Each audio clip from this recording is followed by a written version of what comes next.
Hello friends, जय श्री कृष्णा, राधे राधे। आज का जो मेरा वीडियो है वो छठे अध्याय पे है। हम लोगों ने 5 अध्याय पूरे कर लिए हैं, तो आज मैं छठा अध्याय करूँगी।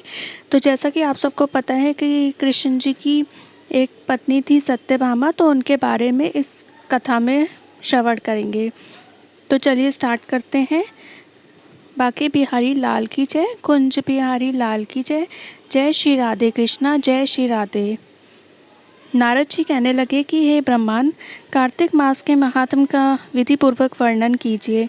ब्रह्मा जी कहने लगे कि हे नारद, तुम बड़े सज्जन पुरुष हो जो लोगों के हित के लिए ऐसे प्रश्न करते हो। अब मैं ऐसी कथा तुमसे कहता हूँ जिसके सुनने मात्र से पापों का नाश हो जाता है। हे नारद, सूत जी इसी नौमी शारण्य तीर्थ में शौनक ऋषियों से कहते हैं कि हे ऋषियों, साधुओं का सत्संग अति पवित्र होता है और संसार के पापों के भय को दूर कर देता है, ज्ञानियों को मोक्ष देता है, कामना वालों की कामना पूरी करता है। श्री गंगा जी पापों को नष्ट कर देती है, चंद्रमा ताप को दूर कर देता है, कल्प वृक्ष दीनता को नष्ट कर देता है, परंतु साधु समागम पाप ताप और दीनता तीनों को नष्ट कर देता है। इसका आधा क्षण भी मोक्ष का देने वाला हो जाता है। इतनी वार्ता सुनकर ऋषि कहने लगे कि हे सूत जी, आप कृपा करके कार्तिक महात्म्य इतिहास तथा प्रसंग सहित सुनाइए।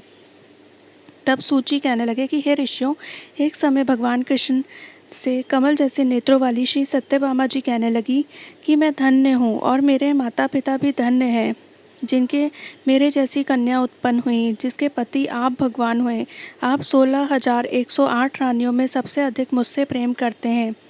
जिस कल्प वृक्ष की पृथ्वी के लोग बात तक नहीं जानते, वह मेरे आंगन में लगा हुआ है। अतः मैं आपसे एक बात पूछना चाहती हूँ। आशा है मेरे हित के लिए आप वह बात अवश्य बताने की कृपा करेंगे। इतनी बात सुनकर श्री कृष्ण जी सत्यभामा का हाथ पकड़कर कल्प वृक्ष के नीचे ले गए और कहने लगे कि हे सत्यभामे, सब रानियों में तुम मुझको सबसे ज़्यादा अधिक प्रिय हो। तुम्हारे स्नेहवश मैंने इंद्र से विरोध करके ये कल्प वृक्ष स्वर्ग से लाकर तुम्हारे आंगन में लगाया। अब तुम मुझसे यदि गुप्त से गुप्त बात भी पूछोगी तो वह भी मैं तुम्हें बतलाऊंगा। सत्यभामा कहने लगी कि हे स्वामिन, पहले जन्म में मैंने ऐसा कौन सा पुण्य का काम किया था जिससे मैं आपकी अर्धांगिनी बनी और गरुड़ पर बैठकर आपके साथ इंद्रादि लोगों में भी जी सकती हूँ। पहले जन्म में कौन थी, किसकी कन्या थी, आप विस्तार पूर्वक कहिए। भगवान कृष्ण कहने लगे कि हे सत्यभामे, तुम विस्तार पूर्वक सुनो। मैं सब वृत्तांत विस्तार पूर्वक कहता हूँ। पहले सतयुग के अंत में मायापुर में अत्रि कुल में वेद तथा शास्त्रों का जानने वाले देव शर्मा नाम का एक ब्राह्मण रहता था। वह सूर्य का भक्त था तथा रात दिन अतिथियों की सेवा किया करता था। उसके कोई पुत्र नहीं था, परंतु बड़ी आयु में उसकी एक कन्या उत्पन्न हुई जिसका नाम गुणवती था। देव शर्मा ने चंद्र नामक अपने एक शिष्य को के साथ अपनी कन्या गुणवंती का विवाह कर दिया। चंद्र पिता के समान सेवा करता था। एक दिन देव शर्मा अपने दामाद के साथ लकड़ियां काटने के लिए हिमाचल के समीप गया। वन में इधर उधर फिरते उन्होंने एक महाभयंकर राक्षस को देखा, जिसको देखने से वो लोग भागने लगे और भागने में असमर्थ हो गए और दोनों ही उस राक्षस के हाथ से मारे गए। परंतु उस क्षेत्र के प्रभाव और अपने कर्मों के कारण हमारे दूतों द्वारा विमान में बैठकर हमारे लोक को प्राप्त हो गए। उन दोनों का मरण सुनकर गुणवती बड़ा रुदन करने लगी और पुकारने लगी कि हे पिता, हे पति, तुम्हारे बिना मेरा निर्वाह कैसे होगा? मैं किस प्रकार जीवित रह सकूंगी? तुम मुझे छोड़कर कहाँ चले गए? मेरे अन्न तथा भोजन का प्रबंध कैसे होगा? मेरे लिए अब कोई ठिकाना ना रहा। इस प्रकार वे लाप करती हुई वृक्ष की तरह मूर्छा खाकर भूमि पर गिर गई।